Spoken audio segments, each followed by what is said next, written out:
My name is Alex from Pigment, and I'm going to be showing you how to plant our summer planting kit.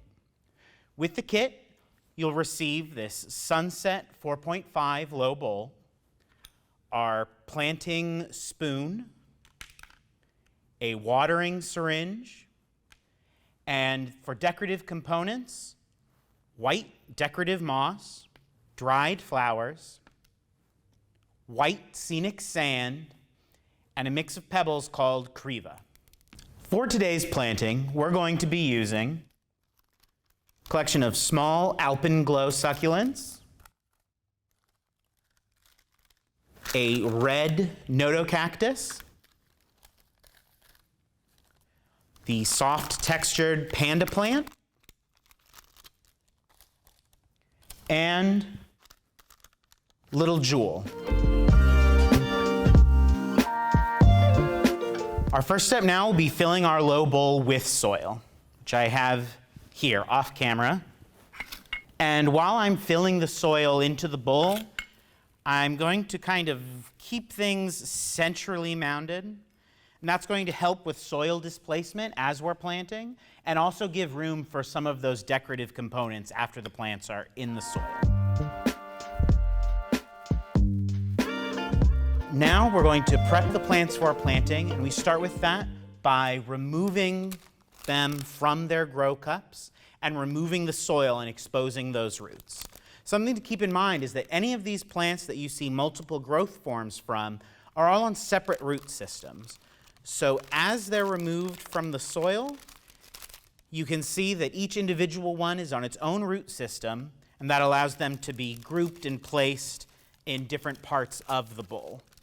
Getting rid of really all of the soil and just leaving that little bit of root exposed. So again, removing the soil in my off-camera soil bin. Little jewel, the panda plant, and lastly, our nodocactus. Next step is going to be taking your gardening spoon included in the kit, and all it takes to get these succulents happy and set into the soil is using this back end, just like a little shovel, opening enough space to give it room. And when we design for Pigment, we keep in mind we have thrillers, fillers, and spillers. What that means is first we're looking for a big central element of the planting that's going to draw attention and help define some of the colors and textures that we'll see repeated throughout the planting. Now, again, using just this spoon, just kind of firming the soil around the nodocactus so it stands up on its own. And we can see that it takes up a lot of room. It's a big, piece-defining plant. And what we're going to build around that is going to help highlight that.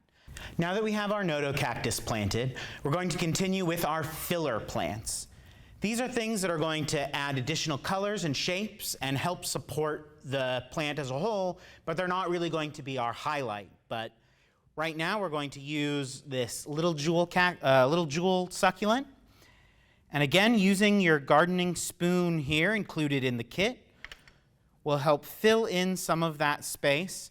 And something to keep in mind is succulents grow well at angles. So you can see here I've angled this so it's going out, not just straight up. And that's going to help build some more height to the piece. And now we'll add that soft velvet of the panda plant. I'm going to place it right here just as another counterpoint, adding another light turquoise color to our palette within the planting. Lastly, a spiller doesn't necessarily mean spilling over the bowl, though it can. But what we're going to be using these alpenglow for is to fill in some of the smaller spaces around our planting to give it a full, complete look and filling in any gaps that might form in between our plantings. Like this first one, I'm going to do right in between our nodocactus and the little jewel. So again, using the spoon just to make enough of a gap to allow that stem in. And you don't have to really worry about damaging the stem or the roots too much. Succulents are really hardy and they're going to put their roots down no matter what. Now that I have that first one in, even though it was just 1 cup, we still have 2 florets left. So we're going to add those on the other side of that little jewel, kind of framing it. We have height, varying texture, and a nice mix of contrasting colors and complementary colors that all really go well with this sunset bowl that you'll receive in the kit. We're going to use some of our decorative components. And first, I'm going to start with the scenic white sand. So using, again, the succulent spoon, we're going to just layer this sand just around the edge, leaving the center clear. That's going to be where the watering syringe comes into play.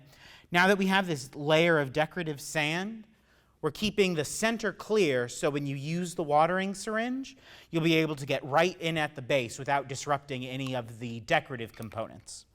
Getting that all around the edge, using the back of the spoon to flatten it out a little bit as needed. The white sand also makes a really great contrast between the turquoise and reds that we have here, breaking the line with the sunset color of the low bowl.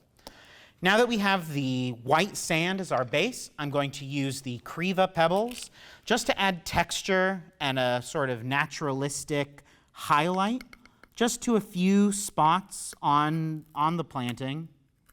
Cactus and succulents are a desert plant, so even though we're going for a curated look, it's nice to have some of those natural components integrated.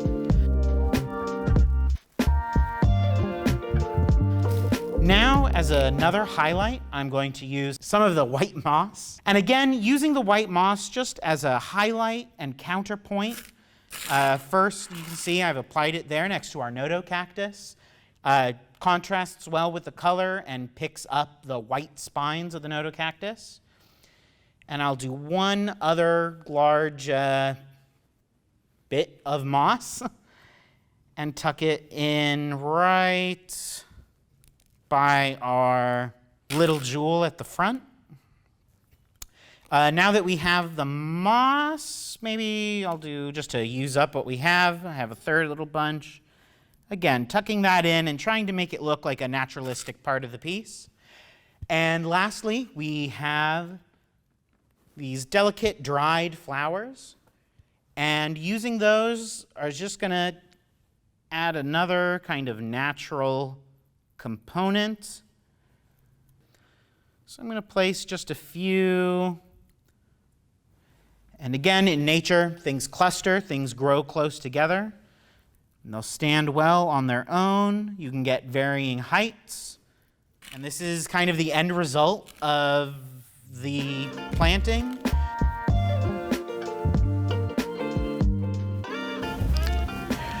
Care for your succulent planting is going to consist of providing as much bright light as you can. Whether indoors and outdoors, it's going to want as much bright light, including a few hours of direct bright light if possible. That's going to ensure that the growth is normal and all of the colors that you see, the reds of the alpenglow and the nodo cactus, are going to become much more vibrant the more light it's given.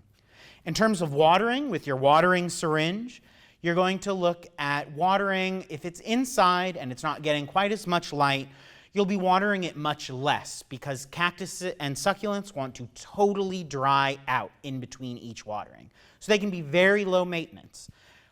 Indoors, it will take longer for the soil to dry out. So you're really looking at about a half of syringe per succulent once every 3 to 4 weeks. If it's outdoors, especially in hotter weather, you'll be doing about the same ratio of water, but about once every 2 to 2.5 weeks. Again, my name is Alex with Pigment, and thank you for joining us with this summer planting pack from Pigment.